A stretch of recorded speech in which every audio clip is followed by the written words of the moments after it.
Good morning sir. अपना read pre का जो सिलेबस है उसमें रीड प्री के सिलेबस में एक यूनिट में टॉपिक दे रखा है कि प्रिंसिपल्स ऑफ इंग्लिश टीचिंग, है ना। इंग्लिश को टीच कराने के प्रिंसिपल्स क्या क्या है, सिद्धांत।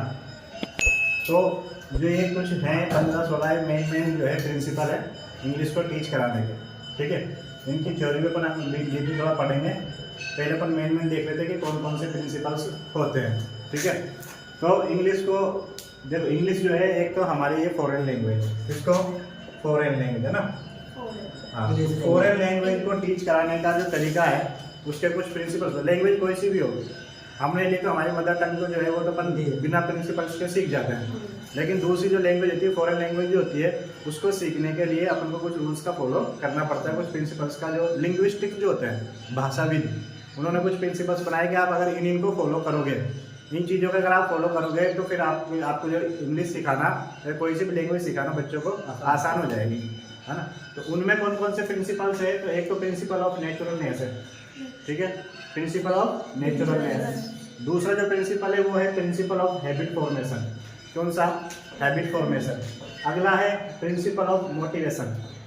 फिर है principle of interest, principles of correlation with life, principle of proportions, है ना, principles of learning by doing, principles of using mother tongue, principles of concreteness, principle of multiple line approach, principle of accuracy and correctness, principle of drill, और principle of imitation, और principle of selection, presentation और testing, ठीक है। इनमें से ये वाला जो पोर्शन है ये बहुत इंपॉर्टेंट है, यहाँ से बहुत अच्छे क्वेश्चन आता है एग्जाम में, ये भी है। अब देखो, प्रिंसिपल ऑफ नेचुरलनेस का मतलब ये है, अभी इसमें अपन कुछ पॉइंट लिखाऊंगा मैं आपको कि नेचुरलनेस का मतलब है कि हम जो लैंग्वेज सीखते हैं ना वो नेचुरल तरीके से सीखते हैं। हमें हिंदी में कोई सिखाता नहीं है। हम जब बच्चा छोटा होता है तो अपना धीरे धीरे मतलब फैमिली के वातावरण को देखते हुए वो चीज़ें सीख जाता है। तो बच्चों के सामने नेचुरल चीज़ें अपन को जैसे है, मतलब बच्चों के सामने अपन को करेक्ट वर्ड बोलना चाहिए, है ना, उसको ऐसा नेचर बनाना चाहिए, उसका ऐसा वातावरण क्लास में देना चाहिए, घर में देना चाहिए, ताकि वो इंग्लिश को सीख सके। अब अच्छी कई फैमिली ऐसी होती है जो वो इंग्लिश वर्ड बोलते हैं, बच्चे घर में भी इंग्लिश वर्ड बोले जाते हैं, स्कूल में भी बोले जाते हैं, तो क्या उसको वो जो नेचर जो मिलता है ना, पर्यावरण, वो उसी तरीके का पर्यावरण मिलता है, जिसकी वजह से क्या वो वैसी लैंग्वेज सीख जाते हैं, ठीक है। अगला जो प्रिंसिपल है अपना हैबिट फॉर्मेशन। बच्चों में हैबिट को डेवलप करना चाहिए। जैसे लाइब्रेरी की जैसे हैबिट बच्चों में होनी चाहिए कि भाई वो लाइब्रेरी जाए, पढ़े, ठीक है। एक डिक्शनरी ओपन करने की हैबिट बच्चों में डेवलप करना चाहिए अपन को, कि डिक्शनरी जैसे मीनिंग, कोई मीनिंग है डिफिकल्ट, तो बच्चों से कहे कि भाई आप डिक्शनरी में देखो। डिक्शनरी देखने से क्या 2-3 फायदे हैं। डिक्शनरी में अपन जो भी कोई वर्ड देखेंगे तो उसमें अपन को 2-3 चीज़ देखने को मिल जाती है। एक तो पार्ट्स ऑफ स्पीच मिल जाता है कि वो जो वर्ड है उसका पार्ट्स ऑफ स्पीच कौन सा है।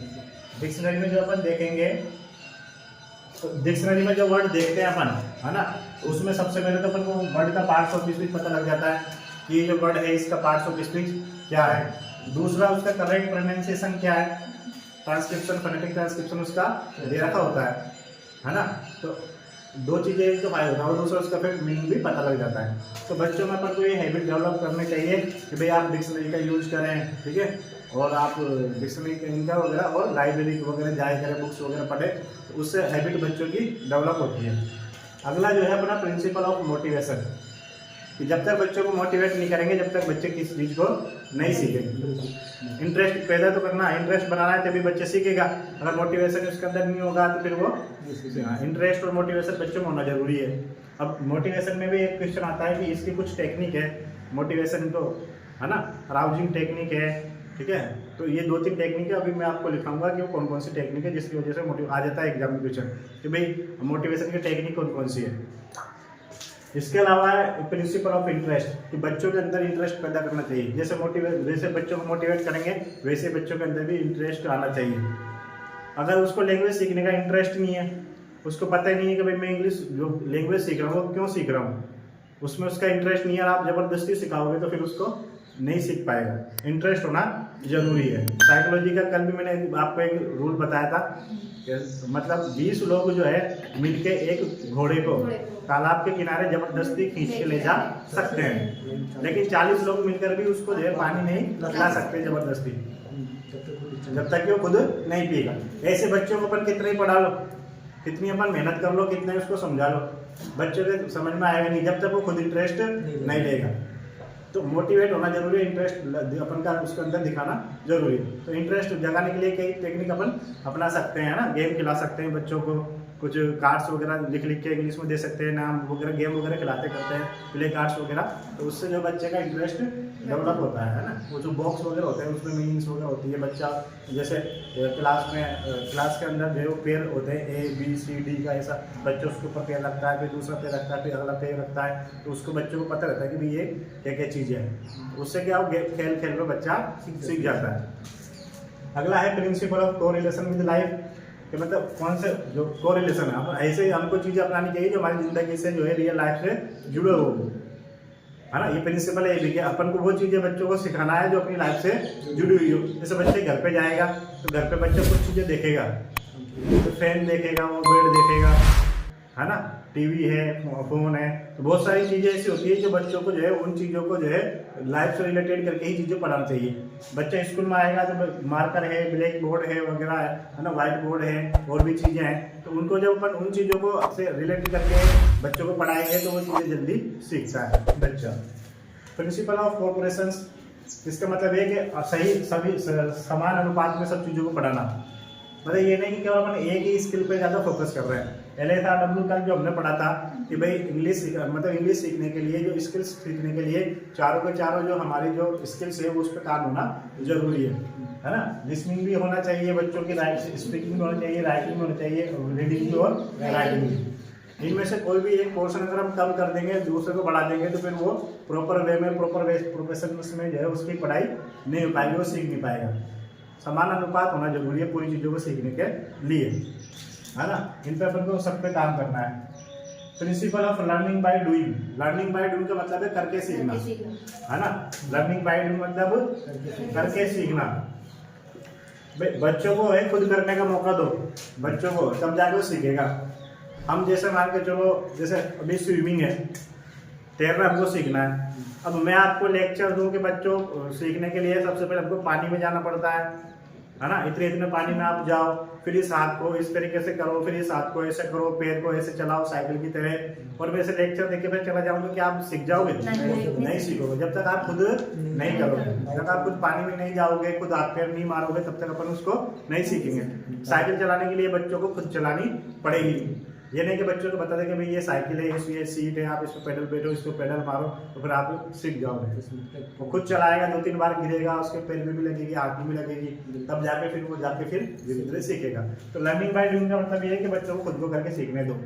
प्रिंसिपल ऑफ यूजिंग मदर टंग, ये केवल ये जो प्रिंसिपल है, इसका जो हिमायती है, इसको केवल एक व्यक्ति है पी गरे, ये इसका सपोर्ट करता है कि भाई कहीं कहीं पे हमको मदर टंग का भी यूज करना चाहिए। कुछ ऐसे वर्ड होते हैं जो बच्चे मदर टंग में जल्दी सीख जाते हैं, ताकि ऐसे नहीं सीखते, मदर टंग में बच्चे जल्दी सीखते हैं, तो कुछ वर्डों का यूज करना हमको चाहिए। प्रिंसिपल ऑफ कॉन्क्रीटनेस, कॉन्क्रीटनेस का मतलब है कि जो दिखने वाली जो चीज़ होती है मूर्ति, उनको जल्दी उन चीज़ों को हमको पढ़ाना चाहिए। बच्चों को अपन फिलोसॉफी की बातें पढ़ाने लगे, आत्मा ये होती है, परमात्मा ये होती है, मेटाफिजिक्स वगैरह पढ़ाने लगे, तो बच्चों को वो चीज़ें जल्दी कैच नहीं होती है।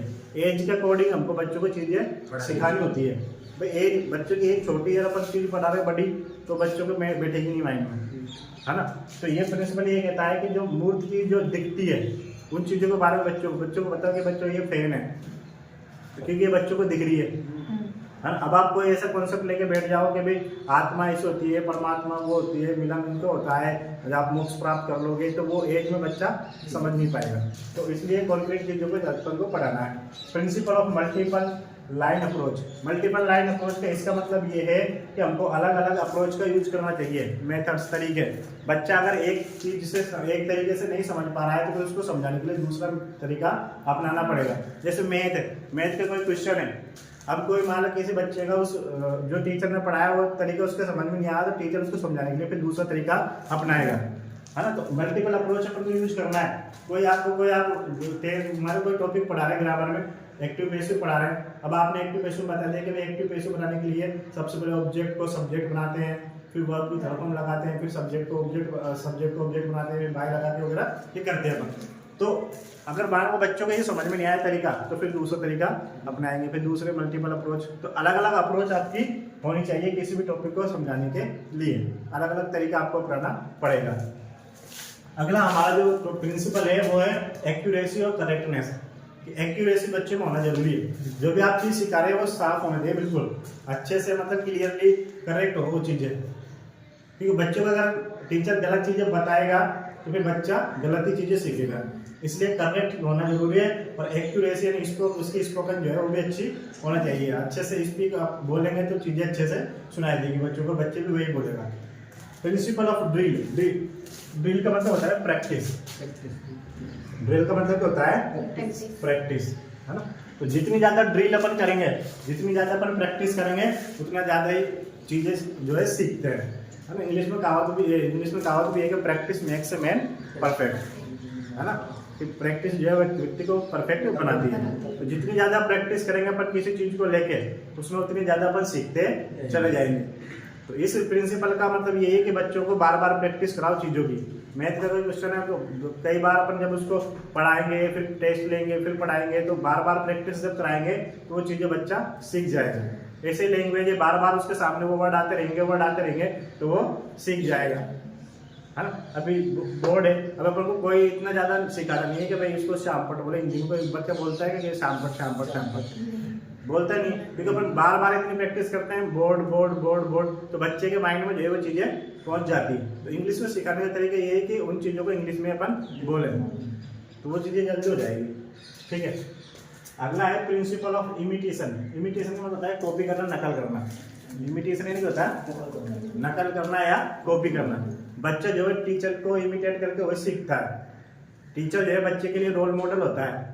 इतना वो अपने मतलब दोस्तों को, पेरेंट्स को इतना पसंद नहीं करता जितना टीचर को करता है ना। तो अगर जैसा टीचर नकल करता है, बच्चा छोटा बच्चा होता है ना, वो पूरी टीचर की नकल उतारता है घर जाके, तो वैसे ही मतलब जो है बच्चों टीचर को कॉपी करने की कोशिश करता है कि टीचर कैसे करता है, बाल कैसे करता है, हाथ कैसे करता है, कौन सी चीजें क्या करता है ना। तो घर जाके बच्चा जो है वो माँ बाप के सामने, दोस्तों के सामने वो उसकी नकल करता है, इमीडिएट उसकी कॉपी करता है बच्चा। तो इसलिए टीचर को जो है मतलब वो चीज़ें अच्छे से प्रेजेंट करनी है, क्योंकि बच्चा ज़्यादा सीखता कैसे, नकल करके। तो इमिटेट कोई भी चीज़ अपन को सिखानी है तो उन चीज़ों की बार बार अपन को इमिटेट करवाना है, उनकी नकल करवानी है, प्रैक्टिस करवाना है। अगला जो हमारा जो प्रिंसिपल है वो principal of selection, gradation, presentation और टेस्टिंग। ये सबसे ज़्यादा इम्पोर्टेंट है और यहीं से क्वेश्चन पूछते हैं कि भाई कि प्रिंसिपल सिलेक्शन का मतलब ये है कि अपन जो चीज़ें पढ़ा रहे हैं, पढ़ाने के लिए जो जा रहे हैं बच्चों को, उन चीज़ों को पहले आप सेलेक्ट कर लो पीरियड में जाने से पहले कि हमको बच्चों को क्या पढ़ाना है, और एज के अकॉर्डिंग सेलेक्ट करना है कि भाई कौन सी क्लास में अपन जा रहे हैं, उस क्लास के अकॉर्डिंग उस बच्चे को वो चीज़ें पढ़ाना है। अब सिलेक्शन करने के कई जो है कई पॉइंट होते हैं, इसमें 4-5 पॉइंट है कि किसी भी मैटर को पढ़ाने के लिए अपन को सेलेक्ट करने के लिए किन चीज़ों का ध्यान रखना पड़ता है।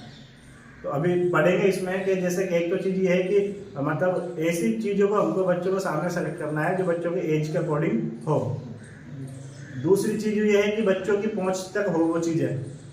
अपन ऐसे टॉपिक पढ़ा रहे हैं जो बच्चों के आसपास ही नहीं है ना। ऐसी चीज़ें अपन सेलेक्ट करें जैसे क्लासरूम से रिलेटेड वो चीज़ें हैं, तो बच्चा देखता करता है तो वो चीज़ें अपन को अपनानी है, घर पे जाकर वो चीज़ देखता है तो वो चीज़ें अपनानी है, ठीक है।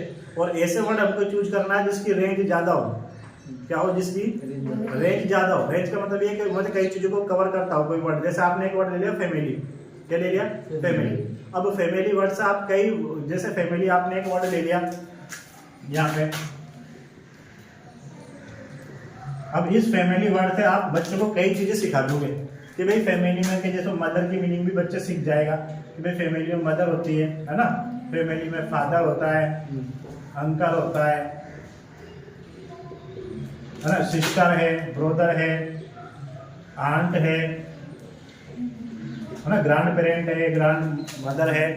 तो मतलब एक वर्ड से हम बच्चों को कई चीजें सिखा देंगे। तो ऐसा वर्ड हमको चूज करना है जो बच्चों को कई रेंज तक, उसकी रेंज ज़्यादा दूर तक हो। एक वर्ड हमने ले लिया गेम। क्या ले लिया? गेम। अब गेम में हम बच्चों को जितने भी गेम्स के नाम है वो चीजें सिखा देंगे। कोई वर्ड ले लिया अपने डिजीज, बीमारी। अब बीमारी में अपन जितनी भी बीमारी उनका नाम अपन को बता देंगे, भाई मीजल्स है, ये चीजें है, रेबीज है ना, मलेरिया है, टाइफाइड है वगैरह। तो उनकी मीनिंग, स्पेलिंग वगैरह बच्चा सीख जाएगा। तो सिलेक्शन का मतलब ये है कि अपन को पढ़ाते टाइम जो है बच्चों को ऐसी चीजें सेलेक्ट करना है जो बच्चों को ज्यादा फायदा हो। इसके बाद में फिर नंबर आता है ग्रेडेशन का। ग्रेडेशन का मतलब होता है मैटर को इजी वे से पढ़ाना। मैटर को आपने जो मैटर सेलेक्ट किया है उसको इजी करके पढ़ाना। इजी करके मतलब ग्रुप करना। जैसे मान लो क्या पता, जैसे आप साउंड से रिलेटेड कोई चीज पढ़ा रहे हैं तो बच्चों को ऐसे वर्ड पढ़ाओ जिसका सेम साउंड हो, जैसे केट, बेट, लेट, सेट।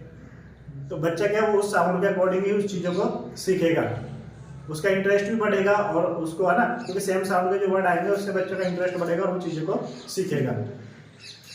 तो इसमें कई चीजें ग्रेडेशन में ये होता है कि ग्रेडेशन का एग्जाम में क्वेश्चन आता है कि ग्रेडेशन का मतलब क्या होता है?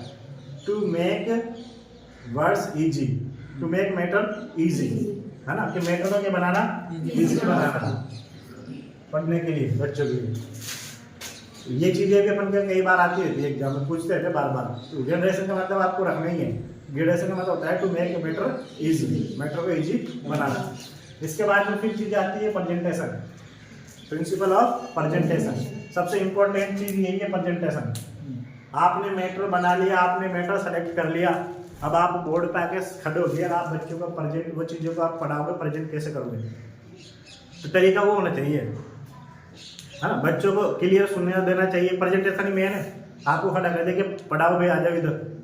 अब पढ़ाएंगे तो आप चीज़ों को कैसे बच्चों तक पहुंचा रहे हैं, कैसे डिलीवर कर रहे हैं बच्चों के पास, बच्चों को समझ में आ रहा है कि नहीं आ रहा, है ना, कहाँ आपको खड़े होना है, पूरी चीज़ों का ध्यान रखना है। बोर्ड के आप बीचों बीच नहीं खड़े हुए, है ना, आप ऐसे करके लिख रहे हैं और बोर्ड मतलब देखिए बच्चों को मैटर दिख नहीं रहा, आप बोर्ड को ढक के आप लिख रहे हो। तो कहाँ साइड में किधर खड़ा होना है, कितने डिग्री का कोण बना के अपन को खड़ा होना है ना। बीएड में भी यही ट्रेनिंग में यही सिखाते हैं, है ना, कि बोर्ड का कैसे यूज करना है, बोर्ड पे लिखना है तो क्लीन बिल्कुल, मतलब है ना, क्लीन वर्ड बिल्कुल भी अच्छे से क्लियरली वर्ड लिखे ताकि बच्चों को, छोटे बच्चों को दिख जाए। क्योंकि अपन पढ़ाएंगे तो क्या तक 8वीं क्लास तक के छोटे बच्चों, वो बच्चों कैसे होते हैं, छोटे होते हैं, पहले दूसरी तीसरी पाँचवीं तक के बच्चे, उनको जो आप बोर्ड पे जो वर्ड लिख रहे हैं वो वर्ड कैसे हो, बिल्कुल नीट एंड क्लीन हो, मोटा, मतलब फॉन्ट उनका अच्छा बड़ा हो और वो क्लियर वर्ड दिखे। ठीक है, अच्छे से बच्चा तभी उसको उतार पाएगा, नहीं तो बच्चा फिर उसको गलत करेगा। और एक बार उसने लिख लिया, फिर उसकी बार बार नकल करेगा तो फिर वो गलत ही फिर करके चला जाता है। तो इसलिए प्रेजेंटेशन बहुत ज़्यादा इम्पोर्टेंट है कि प्रेजेंटेशन अपन को कैसे करना है। इसके बाद में फिर हमको करना है टेस्टिंग, प्रिंसिपल ऑफ टेस्टिंग। आप पढ़ाई जा रहे हो, पढ़ाई जा रहे हो, बच्चों का टेस्ट भी लोगे तो पता ही नहीं चलेगा अपन ने पढ़ाया, जो बच्चा सीख भी रहा है कि नहीं सीख रहा, क्या अचीवमेंट उसका आ रहा है। तो इसलिए फिर लास्ट में फिर बीच में उनको क्या करना पड़ता है, टेस्ट भी लेना पड़ता है, ताकि टेस्ट लेने से क्या होता है, बच्चों की जो प्रोग्रेस है उसका पता लगता है कि बच्चा प्रोग्रेस कर रहा है कि नहीं कर रहा है ना, कितना उसने पढ़ा है, कितना उसने सीखा। तो वो चीज़ें भी हमको करना होता है। तो प्रिंसिपल ये पूछ लेते हैं सिंपल से कि कौन कौन से प्रिंसिपल है ना, नेचुरल हैबिट फॉर्मेशन का है, मोटिवेशन का है, इंटरेस्ट का है।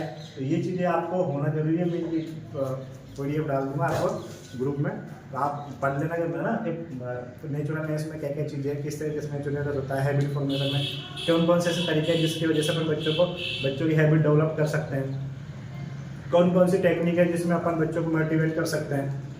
अराउजिंग टेक्निक है, बच्चों को रिवार्ड दे के भी आप जो है मोटिवेट कर सकते हो। आपने जैसे बच्चों को, आप जैसे कोई किसी बच्चे से आपने क्लास में पूछा, बेटा बता इसकी मीनिंग क्या है, स्पेलिंग क्या है इसकी, अब बच्चे ने स्पेलिंग बता दी तो आप उसको शाबाशी दे सकते हो, एक पेंसिल आप दे सकते हो। तो बच्चे उससे क्या होता है, मोटिवेट होता है।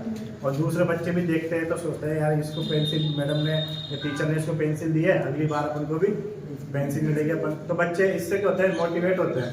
तो कई टेक्निक होती है मोटिवेट करने की, पनिशमेंट भी बच्चों को देना जरूरी है ना, ताकि क्या थोड़ा सा बच्चे का जो बच्चों का जो अनुशासन है वो भी बना रहे। तो मोटिवेट करने के ऐसे टेक्निक है, जो ऐसे क्वेश्चन आते हैं कि भाई रिवार्ड देना, है ना, ये कौन सी मोटिवेशन की कौन सी टेक्निक है ना।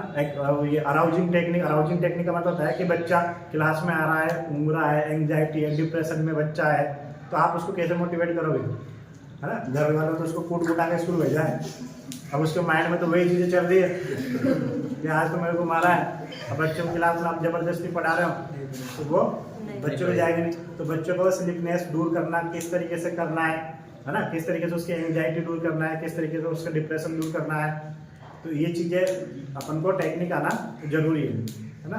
कोई बात बच्चे को बोल दी, बच्चे हंसने लग गए, मतलब जो एक तो पढ़ते पढ़ते माहौल एक तरह से होता है सीरियस, अब कुछ बीच बीच में आप कुछ बोल दोगे बच्चा हंस जाएगा, तो एक तरीके से क्या उसकी एंजाइटी दूर हो जाएगी। तो ये सब टेक्निक अपन को यूज करना है। अब इसके बारे में अपन डिटेल से भी पढ़ते हैं, ठीक है। अब आपको ये लिखना, अब ये जो अपने प्रिंसिपल पढ़े हैं है ना, जो 12-13 जो प्रिंसिपल है, ठीक है। अब इनका पहले जो प्रिंसिपल है प्रिंसिपल ऑफ नेचुरलनेस, ठीक है। अब नेचुरलनेस अपन किस तरीके से डेवलप करेंगे बच्चों के अंदर, ठीक है। तो नेचुरलनेस डेवलप करने के लिए कुछ पॉइंट है। जैसा पहला पॉइंट है talking to students in the class and playing ground. Naturalness, natural मतलब चीज़ें प्राकृतिक रूप से चीज़ें कब सीख पाएंगे, जब बच्चों से अपन क्या करेंगे क्लास में और प्ले ग्राउंड में बात करेंगे इंग्लिश में, इसमें इंग्लिश में, तभी बच्चों को बात का पर्यावरण वैसा मिलेगा। तो अपन उसमें मतलब इंग्लिश में बातें करेंगे, हिंदी में बातें करेंगे तो फिर वो सीख जाएंगे, ठीक है। तो नेचुरलनेस पैदा करने के लिए मतलब बच्चों में डेवलप करने के लिए स्टूडेंट से टॉकिंग करना है क्लास में और प्ले ग्राउंड में, किसमें इंग्लिश में, ठीक है। पहला पॉइंट ये ध्यान रखना। Encouraging students to converse with teachers and other students in only English language. Encourage करना है स्टूडेंट्स को, बच्चों को क्या करना है, एनकरेज करना, उनको प्रोत्साहित करना है कि आप कन्वर्स जो करना है, आपको जो वार्तालाप जो करनी है, कन्वर्स जो भी करना है इससे, चाहे वो टीचर से हो चाहे वो अदर स्टूडेंट से हो, तो अदर स्टूडेंट्स हो चाहे टीचर से, जो भी आपको कन्वर्स करना है वो आप किस में करें, इंग्लिश में, केवल इंग्लिश में ही करें। कई स्कूल ऐसे हैं जिसमें जो है बच्चे पे फाइन लगाता है 5 रुपए 10 रुपए का, हिंदी में बात कर लेते हैं। बहुत सारे स्कूल ऐसे होते हैं, प्राइवेट स्कूल जो है अपने इंग्लिश मीडियम के, वो ऐसे स्कूल है बच्चे अगर हिंदी में बातें करते टीचरों पे भी लगाते हैं, बच्चों पे भी लगा देते हैं, अगर जो वर्ड अगर हिंदी में यूज किया तो क्यों करते हैं वो इसलिए करते हैं, हालांकि उनकी मजबूरी कि भाई बच्चों को ऐसा एनवायरनमेंट मिले, ठीक है। जब अपन वही चीज़ें बार बार बोलेंगे तो फिर बच्चे उन्हीं चीज़ों को सीखते हैं, ठीक है। तो ये चीज़ें अपन को नेचुरलनेस में आता है। अरेंजिंग ग्रुप डिस्कशन, बच्चों को का ग्रुप बना के जो है डिस्कशन करें, जैसे अपन अपने जैसे अभी अपन हिंदी मीडियम स्कूलों पर कराते हैं कि भाई अंताक्षरी करवाते हैं बच्चों से, है ना। वो इधर से वो स्पेलिंग बोलता है, फिर वाई पे खत्म हो रही तो ये वाई पे बोल रहा है, ई पे खत्म हो रही तो वही पे बोल रहा है, तो इससे है ना, हाँ, तो इससे क्या होता है बच्चों की मेमोरी बड़ी शार्प रहती है, कई स्पेलिंग मीनिंग वो याद करते हैं बच्चे कि भाई वाई पे ये एंड होगी, वाई पे ज़्यादा आती है तो वाई जो लेते हैं, ई पे आती है या फिर, तो इससे क्या होता है ये चीज़ें करवाने से बच्चों के अंदर जो है मतलब नेचुरलनेस बनता है, वो चीज़ें बच्चा सीखता है। तो ये 3 पॉइंट आपको याद रखने हैं नेचुरलनेस में, प्रिंसिपल के नेचुरल में। क्वेश्चन आ जाता है, जैसे क्वेश्चन आ गई which one is principles of naturalness, 2-3 option को छोड़ देते आगे, talking to students in the class and playground, या encourage converse teachers in English, या फिर आगे ग्रुप डिस्कशन किसमें आता है। तो वो चीज़ इस तरीके से आपको ध्यान रखना है, कुछ नहीं पढ़ना है, लेकिन लाइन को पढ़ लेना अच्छे से कर लेना, इनमें से 12 क्वेश्चन आएंगे और इसमें साले लेंगे। प्रिंसिपल ऑफ हैबिट फॉर्मेशन, अब बच्चों के अंदर हैबिट को किस तरीके से फॉर्म करना है, किस तरीके से बच्चे की हैबिट बनाना है, अपन को बच्चे की हैबिट डेवलप करना है, तो उसके भी कुछ पॉइंट दिए गए हैं कि भाई किस कौन सी हैबिट डेवलप करना है, कि जैसे habit of going to library, कि भाई बच्चों के अंदर लाइब्रेरी की हैबिट को जो है आप बढ़ाएं कि बच्चा लाइब्रेरी जाए, ठीक है। Habit of consulting a dictionary, है ना, कंसल्ट करें आप डिक्शनरी के लिए, बच्चा जो है वो डिक्शनरी को भी देखें, उसमें से वर्ड ढूंढे थोड़ा ताकि उसकी जो है हैबिट बनी रहे, ठीक है। हैबिट ऑफ करेक्ट प्रोनाउंसिएशन, बच्चों के अंदर करेक्ट प्रोनाउंसिएशन की हैबिट डेवलप करना जरूरी है ना, इसकी करेक्ट प्रोनाउंसिएशन की, कि बच्चा जो है करेक्ट प्रोनाउंसिएशन बोले। Habit of imitation and repeating, बच्चों के अंदर वही इमिटेट की हैबिट डेवलप करें और रिपीट की करें, ठीक है। बार बार जो रिपीट कोई चीज़ अपन करते हैं, बार बार चीज़ें करते हैं तो वो अपनी हैबिट में आ जाते हैं, इमिटेट करते हैं तो वो भी अपनी हैबिट में आ जाते हैं, तो शुरू से। लेकिन कुछ ऐसी चीज़ें जब अगर इंटरेस्ट नहीं लगेगा तो भी नहीं आएगी। जैसे अपन क्लासरूम में जो है अपन जब स्कूल टाइम में पढ़ते थे तो बच्चे प्रार्थना रोज बोलता था, रोज प्रार्थना बोलता था, लेकिन जब उसका नंबर आता था तो उसको प्रार्थना याद नहीं रहती थी, हालांकि वो डेली बोल रहा है हैबिट में उसके, लेकिन फिर भी प्रार्थना कभी याद नहीं आती। तो क्योंकि बस वही इंटरेस्ट बच्चों को है नहीं, मोटिवेट नहीं है, तो डेली अपन प्रार्थना सुनते हैं लेकिन बच्चों से आधे को बच्चे से ज़्यादा से प्रार्थना नहीं आती। तो वो थोड़ा सा इंटरेस्ट के साथ में होता नहीं हो काम इस वजह से। हैबिट ऑफ रीडिंग न्यूज़पेपर, बच्चों के अंदर न्यूज़पेपर की हैबिट डेवलप करें। इंग्लिश का न्यूज़पेपर बच्चा पढ़े, तो अपन इंग्लिश लैंग्वेज सिखा रहे हैं कि बच्चा इंग्लिश का ही न्यूज़पेपर पढ़े। अब पूरा न्यूज़पेपर पढ़ेगा तो शुरू में तो उसकी नहीं आएगी, लेकिन फिर भी जैसे कोई हेडिंग है ना, ये फिर कोई मतलब खेल से रिलेटेड स्पोर्ट्स की कोई न्यूज है उसकी कुछ हेडिंग पढ़ेगा तो उसको थोड़ा थोड़ा समझ में आएगा। उसका इंटरेस्ट मान लो मूवीज में और कुछ में है तो वो न्यूज़ पढ़ेगा तो थोड़ा थोड़ा उसकी वर्ड वो सीखेगा। तो वो हैबिट भी अपन को बच्चों के अंदर डेवलप करनी है। मैगजीन्स वो पढ़े, पत्रिकाएं, स्टोरी पढ़े, है ना, स्टोरी वगैरह पढ़े। तो ये चीज़ें अगर अपन अपनाएंगे तो बच्चों के अंदर क्या डेवलप होगी, हैबिट डेवलप होगी, है ना। इन चीज़ों का आप ध्यान रखें।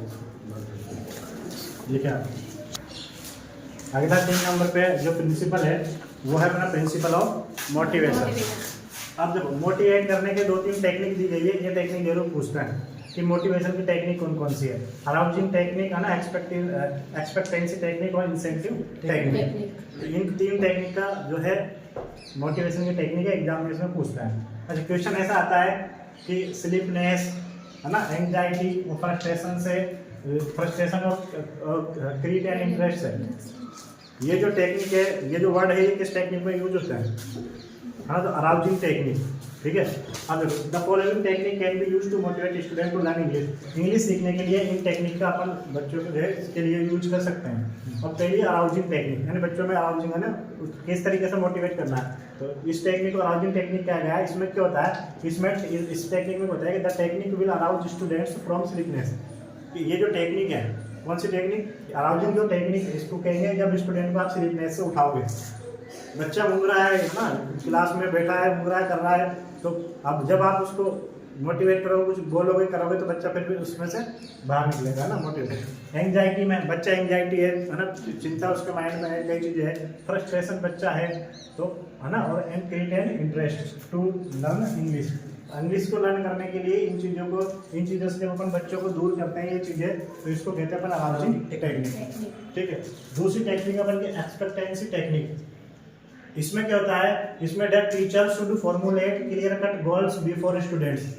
के टीचर को बच्चों के सामने क्लियर कट गोल बताना चाहिए, उनको उद्देश्य बताना चाहिए कि भाई आप क्यों, आप रीट पढ़ रहे हो तो क्यों पढ़ रहे हो, आपको इसका गोल आपके पास होना चाहिए कि आप रीट की एग्जाम क्यों पास करना चाहते हो।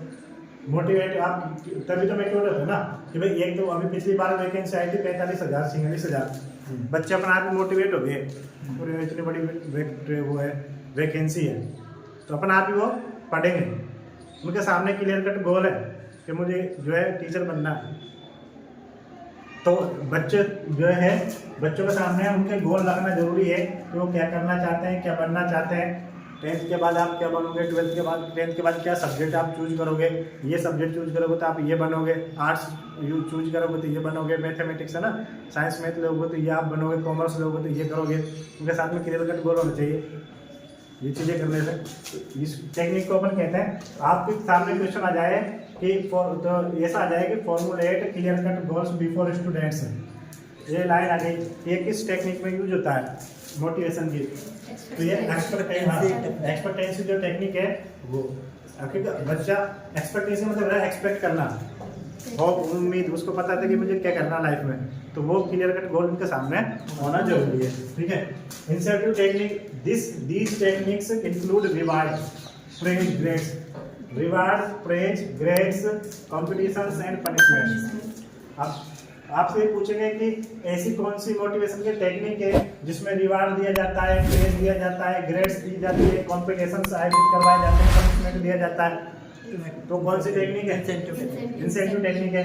अब इसमें क्या करते हैं अपन, बच्चों को कोई रिवार्ड दे दिया, जैसे मैंने अभी बताया, आपने बच्चों से कुछ पूछा, बच्चों ने उसका आंसर दे दिया, तो या तो आपने उसको प्रेज कर दी, शाबाशी दे दिया, तो आपने उसको कि शाबाश बहुत अच्छा, तो बच्चा भी उससे भी क्या होता है, उससे भी मोटिवेट होता है। या फिर आप बच्चे, मान लो बच्चा खड़ो है, बच्चों ने पूछा कि मैडम मेरा क्वेश्चन है, यार बैठ, अपने दिमाग में उसको बैठा बैठ जाए, तो वही क्वेश्चन नहीं बैठ जाए, तो बच्चा भी डिमोटिवेट हो जाएगा, दोबारा क्वेश्चन नहीं पूछेगा। तो लेकिन बच्चा खड़ा हुआ, बच्चों से अपने कहा कि ठीक है बच्चे बोल, अब उसने कुछ क्वेश्चन पूछा, अपन उसका आंसर दिया, तो या फिर अपन ने कुछ पूछा आया तो अपन उसको शाबाश, उसकी पीठ थपथपा दी, उसको शाबाशी दे दी, उसको पेंसिल दे दी, तो ये रिवार्ड दो, चाहे उसकी प्रेज करो, प्रशंसा करो, तो भी अच्छा है। ग्रेड्स, उसके मार्क्स अच्छा आ रहे हैं, इससे भी बच्चे को होता है मोटिवेट होता है। कॉम्पिटिशन्स जैसे आपने कोई निबंध प्रतियोगिता आयोजित करवा दी, खेल दौड़ करवा दिया, खेल भी करवा दिया, रस्सा कूदी करवा दी, तो इससे भी बच्चे को होता है मोटिवेट होता है। पनिशमेंट देना बच्चे को जरूरी है, लेकिन फिजिकल मेंटली पनिशमेंट अपन नहीं दे सकते क्योंकि आरटी की धारा 17 मीन्स 17 आरटी की धारा जो 17 है वो क्या कहती है कि बच्चों को जो है मेंटल पनिशमेंट देना नहीं है। हाँ, लेकिन फिर भी बच्चों को क्या मतलब एक पॉजिटिव पनिशमेंट रखना बच्चों के लिए भी जरूरी है। नहीं तो बच्चा फिर क्या डिसिप्लिन में नहीं रहता है, फिर वह क्लास में आपको परेशान करेगा, इधर बैठा है उधर बैठा है, फिर माता फुट टीचर भी करता है। तो इसलिए बच्चों के लिए थोड़ा पनिशमेंट भी जरूरी है। लिखो इसको।